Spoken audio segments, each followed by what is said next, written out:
opportunity to minister to these, your precious people, God. I pray that you would decrease in me and increase your influence, God. Let it be done to me and all of you. Holy Spirit, as we prepare to go through the word today, which you've given me, God, I pray that you will open up every heart, mind, and ear of those under the sound of my voice to not only hear what I'm saying, but hear the word behind the word, God. See, Holy Spirit, I want them to be in expectation for what you will say. Speak hidden wisdom, speak insight, speak answered prayers. Let them hear what they need to hear so they can go on and make an impact. And during this time, God, I pray that not only will they hear what they need to hear, but give them courage to act on it. So I yield myself into your very, very capable hands. It's in Jesus' name we pray. And all those that agree that say amen. Amen. Amen. So if you have your Bibles, tablets, smartphones, whatever it is, turn with me to the book of Ephesians. To the book of Ephesians. We're going to do Ephesians 4, and it will be up here on the screen as well, but Ephesians 4, and I want to do verses 11 through 16 from Ephesians 4. Now, I'm going to be going through the New Living Translation, but feel free to follow with whatever translation you have, and we'll end up at the same place. Amen? Again, now Ephesians 4, 11 through 16. I'm going to read the passage, and then I'm going to tell you what we're going to talk about this morning. I hear Paige turning it. If you have to say amen. All right, I think I'm ready. Ephesians 4:11 says this. It says, "Now these are the gifts Christ gave to the church, the apostles, the prophets, the evangelists, and the pastors, and the teachers. Their responsibility is to equip God's people to do his work and build up the church, the body of Christ. This will continue until we all come to such unity in our faith and knowledge of God's Son that we will be mature in the Lord, measuring up to the full and complete standard of Christ. Then we will no longer be immature like children. We won't be tossed and blown by every wind of new teaching. We will not be influenced when people try to trick us with lies so clever they sound like the truth. Instead, we will speak the truth in love, growing in every way more and more like Christ, who is the head of his body, the church. He makes the whole body fit together perfectly. As each part does its own special work, it helps the other parts to grow, so that the body is healthy and growing and full of love." Amen? So this morning, I'm going to talk to you from the title, "Why do you go to church?" Why do you go to church? I know it's kind of a weird question for me to stand up here and ask you in church, but what I'm going to ask you, or what we're really going to talk about today, if I can ask it a different way, is what do you think is supposed to happen when we gather here on Sundays, and how does that impact how you live your life outside of church? I want you to start thinking about that, because that's, in essence, what we're going to talk about as we go line upon line through this passage. You already read the answer, and didn't know it. But as we go through it, I want you to think about what's supposed to be taking place as we come to church. Amen? So I'm going to start at verse 11. I'm just going to go right now. Verse 11 says this. It says, "Now these are the gifts Christ gave to the church, the apostles, the prophets, the evangelists, and the pastors, and the teachers." Now I want to pause right there for a second to say the apostles, the prophets, the evangelists, the pastor, and the teacher. We call that the fivefold ministry. The fivefold ministry gifts. And verse 12 tells us what they're supposed to do. Verse 12 says that their responsibility is to equip God's people to do his work and build up the church, the body of Christ. Now, when you hear that, you say, okay, duh, I'm ready here. But for me, I grew up in church my entire life, and I was grown, about 21, 22, before I understood that I had a part to play in what we just read. See, when I grew up in church, what I thought and what I was told, and it was a very Baptist church, but what I was taught was that the fivefold ministry, they go do the work of the church. My job was to get saved and to live right, but no one ever told me why. No one ever told me that I had a portion in what Christ was doing in my community, in my church, and beyond. And so I thought, okay, if somebody needs to hear the gospel, I think we got missionaries in the back, or evangelists, or somebody who's going to go and reach those people. But that's not me. I'm just supposed to, not drink, smoke, and shoot, and run around with some dudes, that kind of thing. That's what I was taught, and that's how I understood it. And then at some point, I started to realize that there was more to it than that. I found myself growing in the Word, and what the picture that starts to be painted is the fact that as I was getting more what was getting poured into me by God was supposed to overflow and pour into the life of someone else. There was this process that was supposed to be taking place, but no one ever told me that. And so today, if you're here, you say, well, I've never heard anybody say that. Well, let me be the first to tell you that there's something for you to do. And I'm a visual kind of thinker, so follow me on this. What I want to suggest is that we're supposed to be a river and not a lake. Now, I'm not going to make you repeat everything I say, just this one time. So repeat this after me. Say, be a river. Be a river. Not a lake. Not a lake. Be a river. And not a lake. Now, let me explain what I mean before you start throwing stuff up here. I know the Bible church. So, hold on. A river receives rain that's poured into it, and it outlets in streams. And those bodies of water, right? A lake, on the other hand, it receives rain, but it doesn't go anywhere. It's just sitting there receiving, and not going anywhere. And when you think about that, a lake is a picture of something that is stagnant and not moving. It is stagnant. It's not moving. It's not going anywhere. It can grow and overflow, but it's not as impactful as a river, which is moving and constantly pouring out. A lake can get to a point where it can no longer receive because it doesn't have any more capacity. I know, you're already there. While the river must keep being poured into because it's constantly pouring out. Similarly, as those of us who are believers, we have to be at a place that God has to continue pouring into us daily because we're continuing to pour out.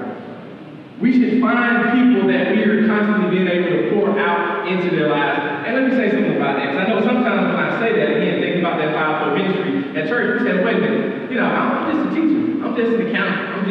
I just work a job. I work on 285. How can I'm not up in front of people preaching and all that. How can I make an impact in the lives of others? And I would say, in your day-to-day interactions with people, there should be something that happens when people get involved with you that you need to have an explanation.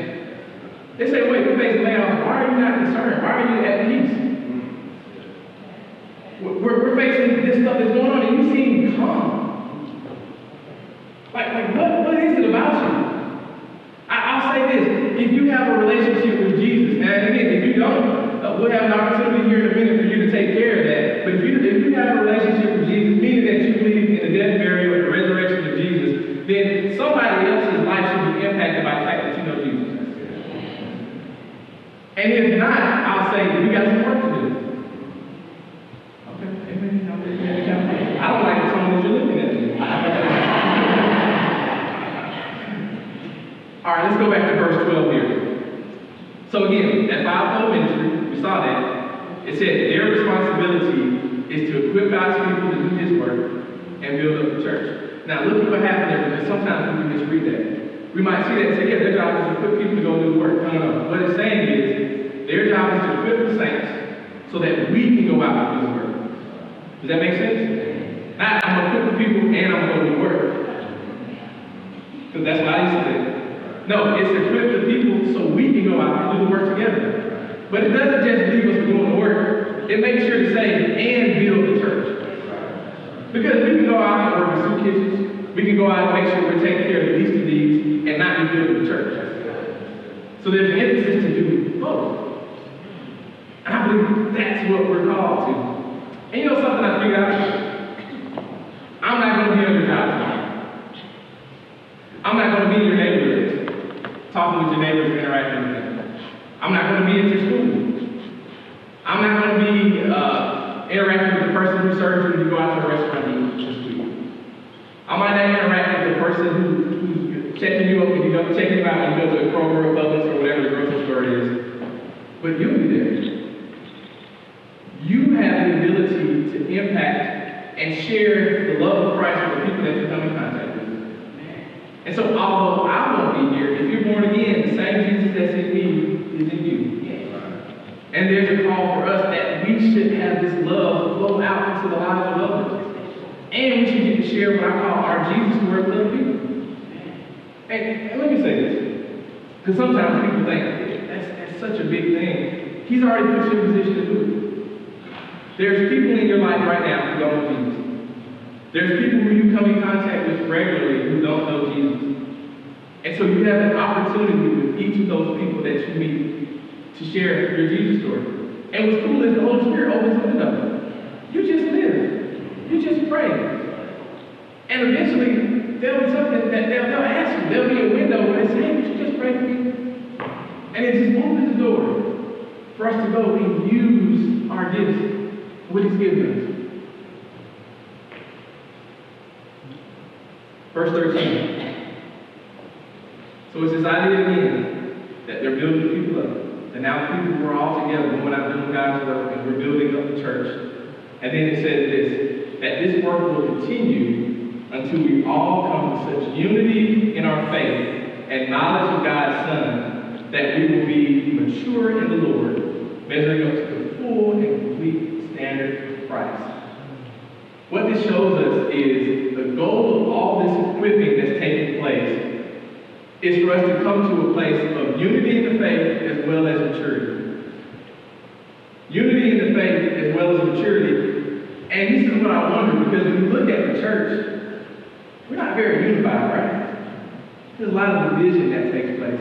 And so let me see if I got this right. There's some work that we're supposed to be doing, and if we keep doing that work, somehow we'll get to this place of unity, and we'll be spiritually mature. So could it be, or maybe I'll say it this way, what happens if we never do the work? Will we ever get to a place of unity? Will we ever get to a place of being spiritually mature? Now I'm talking about them out there. I'm talking about us in here. Somebody say, new blood? Yes, I'm talking about us in here if we never do our part. How do we get to that place of unity? And when I started to really think about this, here's a deeper question. Are we spending too much energy and effort focused on the wrong things instead of building up the church of Christ? Are we more concerned with political things than we are with building up the church? Are we more concerned with my Falcons who can't win the game? Okay, sorry. Georgia won yesterday. That's good. That's good. Okay, I'm sorry. Gotta bring it back. But do we spend so much more time focused on these other areas and missing the main thing? There's a call for us to do this in your circle of influence, in your family, in your community, in your neighborhood. People are watching you whether you realize it or not. And maybe God wants to use you to go make a difference. Now, some people will look at me, some of our more seasoned saints say, well, you're a young man. You know, I'm not going to go and be out doing the stuff that you're doing. But you know what? There's people who are older than me that the younger people in your family need your wisdom. The younger people here in this building need your wisdom. They need your life experience to be shared with us so we don't fall and make the same mistakes and decisions. And so there's still, I believe, let's try something. This is a weird experiment. Can everybody take a deep breath? Go deep breath in and blow it out. All right, one more time. Deep breath in and blow it out. Okay, so if you're breathing, then you still have purpose. That means you're alive. At least you're not sleeping right now. Amen. Okay, so verse 14. Verse 14. So he goes on again to say that then we will no longer be immature like children. We won't be tossed and blown about by every wind of new teaching. And we will not be influenced when others try to trick us with lies so clever they sound like the truth. So I know you guys just finished the teaching last week on false teaching. Pastor David just finished that. And it's interesting here that there's an expectation that when you become spiritually mature, you won't be drawn about by every wind of new teaching. That when you become spiritually mature, that just because something becomes a trending thing in the church, you won't just be drawn to that. Because what I've found is that the truth is solid. The truth is dependable. It's something you can build your life on. It's something that we can hold to in the midst of whatever goes on. And so we don't have to be one who jumps and just chases after the new thing and not hold on to what we already know to be true. Our lives should be anchored on the truth of the Word. And if you stay there, it doesn't matter what the popular thing may be in church right now. We still hold fast to the truth.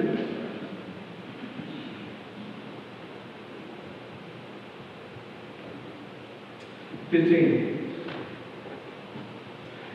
One other thing. Go back to 14 for a second. The other thing I think about with this passage is that last line there where it says, we will not be influenced when people try to trick us with lies so clever that they sound like the truth. We have to be careful about what I would call deception. You know, the best form of deception is one that mixes a little bit of truth with a lie. And it's so funny how people will try to move us and persuade us in a way that sounds so good, but isn't true, and you just don't have peace about it. But I bring it up more because, you know, one of the things that really catches us and trips us up often is not just the deception from outward people, but when we are selfish, when we deceive ourselves. When we find ourselves in a place where maybe we need help, but we don't ask for help. Maybe we're believing and holding on to something that is wrong, and God is sent people trying to tell us, hey man, we got to turn away from that, but we don't. And I just want to say, if you find yourself in a place where God is sending people to help you, maybe you should listen sometimes. Maybe you shouldn't be easily offended. But understand that maybe there's more to it than what we're doing, and maybe somebody's saving us a few steps down the road by taking the time to say, hey, I see what you're doing, and I don't think this is the right path to go down. Amen? All right, verse 15. This last little part here kind of connects with this whole idea of the fruit that comes from maturity, where it says, instead we will speak the truth in love, growing in every way more and more like Christ, who is the head of his body, the church. This part here is one of my favorites because it seems to me that if he's talking about this stuff is the fruit of spiritual maturity, then are you saying that we need to be mature if we're able to speak the truth in love? To be mature, one of the things that we can do is speak the truth in love. And I don't know about y'all, I'm not pointing things or whatever, but I've met people in church who are like, well, I just got to tell the truth, Pastor. I just got to say whatever it is, brother. I just got to say the truth. And sometimes, I don't know, it's the truth with love. Like, we're having a party, and truth shows up. I'm like, truth, where's love? I don't know. You can't give me truth. I need love to love around with people. We have to have truth and love together.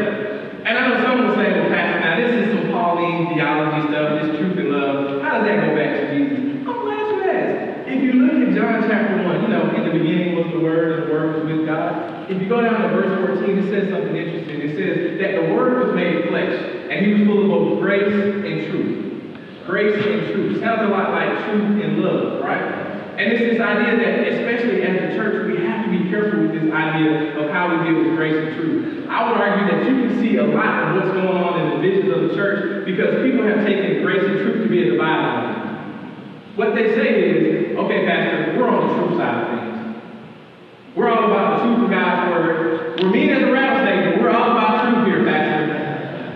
And if you're not careful, if you go so far to the extreme on the truth side, those people will blow up abortion clinics for the sake of truth and kill people for truth. We'll go back to the side of grace. Grace is this idea of love. And people say, Pastor, we accept people right where they are. We meet them. Anybody is welcome to come on. But if you're not careful and you get too far on the side of truth with of grace, with no truth, then what you'll say is, we welcome everybody, you can live how you want to live, but we don't talk about sin.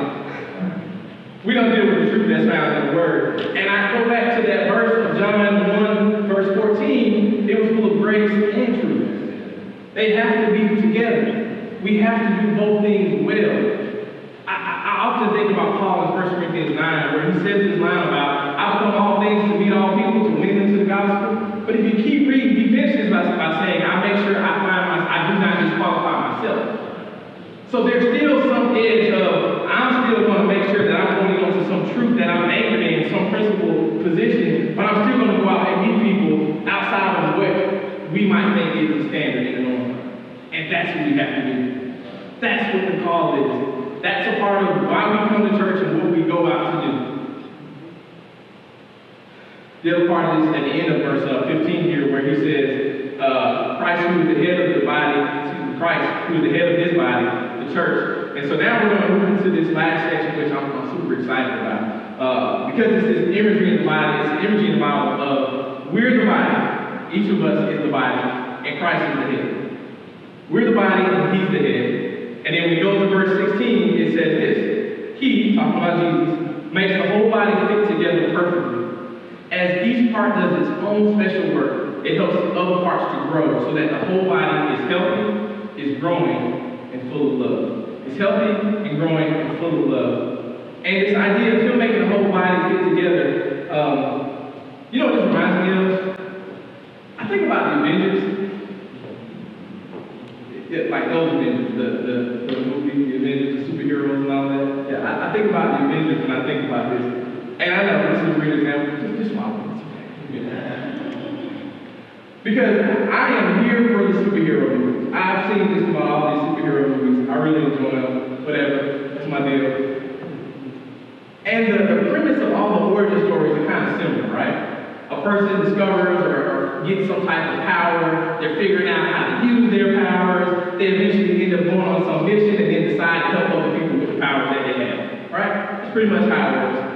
So then the premise of the Avengers movies is that all these individual superheroes now must come together because they're facing something so much bigger than their individual capabilities. And now as we team up together, we're able to take on this huge enemy. When you think about this, as they come together, every superpower is needed and used. Every person who has a superpower, all of their powers are needed and used. Second, no one thinks that their power is useless or less than because it's not what someone else has. And all of their powers have purpose and are useful.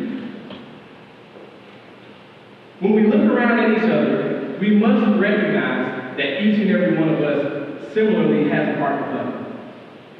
We have something that God can use out of us, and it causes me to really ask you this question: what is your superpower? What's the special work for the kingdom that God needs you to use? It's a weird question because you never thought of yourself as Spider-Man, right? And sometimes when I think about this idea of our power, of the thing that God, gifting that God's given us, sometimes it seems a little weird and you don't understand it. When I was a kid, let me say this, my superpower, one of mine, is to talk, because I'm talking to you right now. But when I was a kid, if you were to go back through my elementary school report cards and progress reports, the grades were fine, but there was always a handwritten note that said, he talks too much. I got another thing, okay. It said he talks too much. And now, why? It makes sense now, right? I'm a pastor, I'm a preacher. It makes sense now. When you're 6, 7, and 8, and you're in punishment because you keep talking and you can't stop, it doesn't make sense. It doesn't make sense. And what I learned was God used all those periods of training and preparation to help me develop that gift. And that one day, even though I had no clue, that gift was going to be used to be a blessing to the kingdom and to other people. And since the Bible says that God is not a respecter of persons, you see the mirror on me, let's turn the mirror on you and recognize you have a gift. You have a talent and something that needs to be used, and the world needs your gift. We need you to get involved. We need you to do your part. The Avengers can't take all these guys without you. Okay, let me do this. But we need you, and here's the thing. Don't allow the enemy to talk you out of using your gifts because they're not the gifts that someone else has. I see this often in the church, especially growing up, when you say, man, this person can sing so great, and man, my gift is nowhere near that, and so we go and bury it in the sand and don't use it. Because what we do is, somehow we cause ourselves to belittle what God has given us because it's not what they have. And I think that's an error. You could have been born 100 years from now. You could have been born 100 years before. Nobody's remembering what I said that. But the fact that you were born now means that there's a purpose and a reason, and there's somebody you're supposed to impact with the gifts you have. And so we have to go forward and do it. We have to be the ones who are going to go and make a difference. And we have to recognize that we are not competing with other Christians. It said that we're one body, right? And so I would argue, instead of competing, that we actually complete the work that God is going to do. We complete the picture. We're a part of the body. And I told y'all on the visual, it'd be as silly as my hands being in civil war with my feet. My feet are like, when we took them there, the hands and feet work. And you say, what? I'm like, yeah, my hands, they're having issues with feet right now, so we couldn't really go to work today. And I tried to explain to my boss, which is fired me or whatever. As silly as that sounds, that's how I wonder if the church must look when we say, well, I'm not going to work with this person. Well, I'm not going to go get this. It's just whatever. It's like, no. It's not about the feet. It's not about the hands. For us to accomplish what needs to be accomplished, we have to find ways to work together. And if we do that, can you imagine the things that God is going to do through us? Can you imagine how God is going to make an impact, not just where we are in our circle, in our own little sphere, but in the community and beyond? Just for us being able to get on this same page and be willing to be used. I'm going to finish it with the last 2 points on verse 16 again. When you look at that, the end of that part of verse 16 there's 2 other points there about this whole thing. I like the idea where he says, he makes the whole body fit together perfectly. If Jesus makes the body fit together perfectly, then you have to know that there's a place. He makes them fit together. So, I got to be honest, I don't understand why we have earlobes. I guess they were earlobes, is that it? I don't know what the purpose of earlobes are. I'm sorry, and maybe somebody can explain to me after service, that'd be great. I don't understand why we have earlobes, but they have a position and a purpose in our body. So I might not understand your gift, but if God gave it to you, there's a way to use it. And earlobes have a very prominent position. I mean, I can't really see my spleen right now, but my earlobes are just out here living their best life.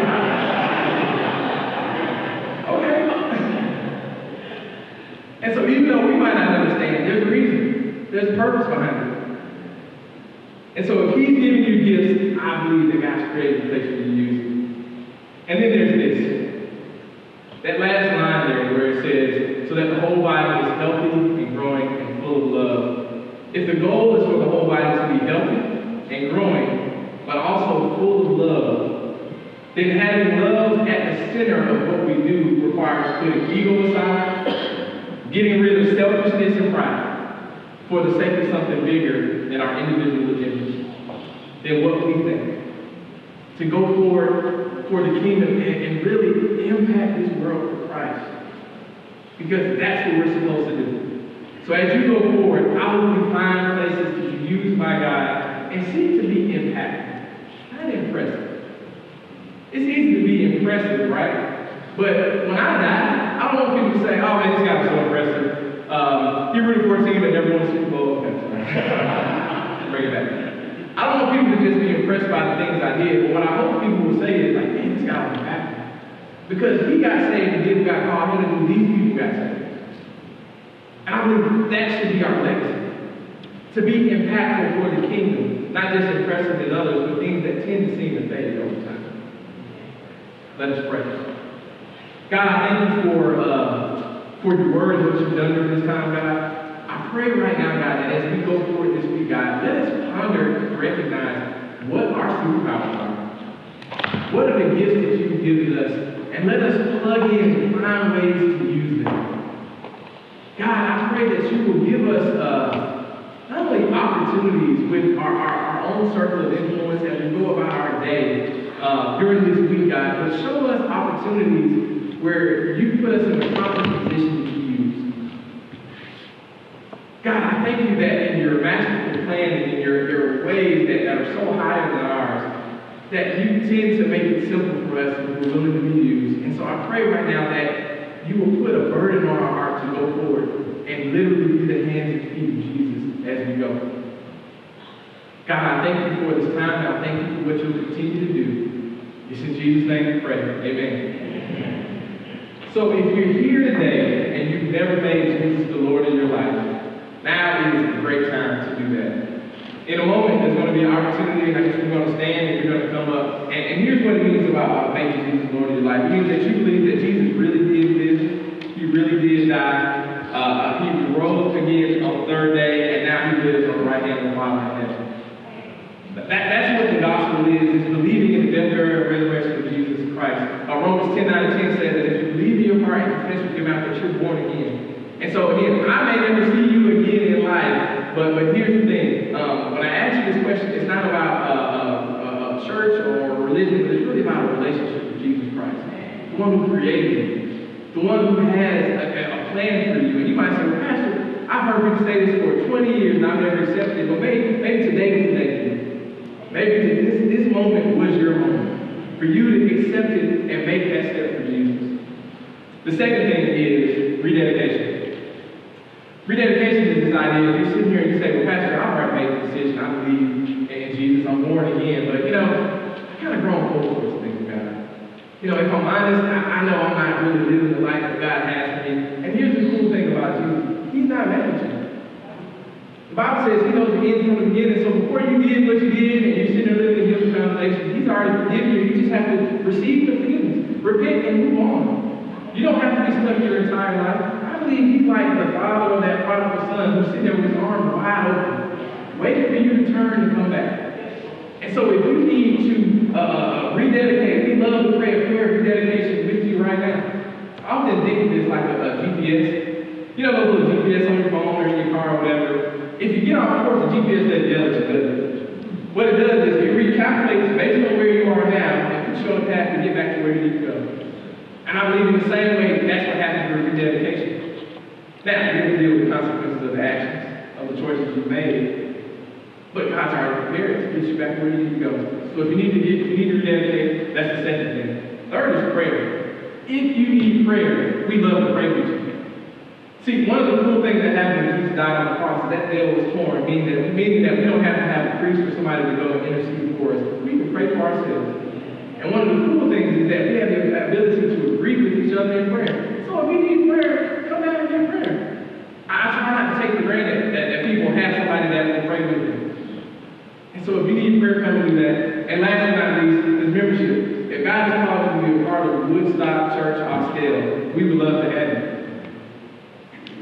Pastor JJ here is leading this church, is doing some amazing things. And so, hey man, it's nothing like being a part of a covering and coming and do the work together.